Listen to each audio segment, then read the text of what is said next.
സങ്കീർത്തനം 2.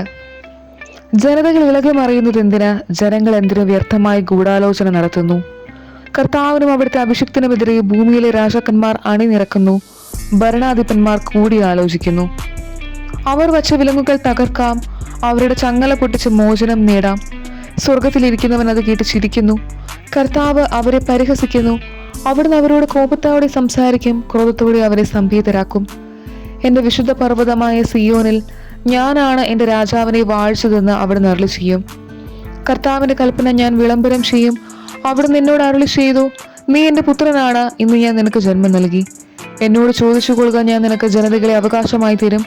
ഭൂമിയുടെ അതിരുകൾ നിനക്ക് അധീനമാകും. ഇരുമ്പ് ദണ്ടുകൊണ്ട് നീ അവരെ തകർക്കും, മൺപാത്രത്തെ എന്ന പോലെ നീ അവരെ അടിച്ചുടയ്ക്കും. രാജാക്കന്മാരെ വിവേകമുള്ളവരായിരിക്കുവിൻ, ഭൂമിയുടെ അധിപന്മാരെ സൂക്ഷിച്ചുകൊള്ളുവിൻ. ഭയത്തോടെ കർത്താവിനെ ശുശ്രൂഷ ചെയ്യുവിൻ. വിറയലോടെ അവിടുത്തെ പാദം ചുംബിക്കുവിൻ, അല്ലെങ്കിൽ അവിടുന്ന് കോപിക്കുകയും നിങ്ങൾ വഴിയിൽ വെച്ച് നശിക്കുകയും ചെയ്യും. അവിടുത്തെ കോപം ക്ഷണത്തിൽ ജ്വലിക്കുന്നു. കർത്താവിൽ ശരണം വയ്ക്കുന്നവർ ഭാഗ്യവാന്മാർ.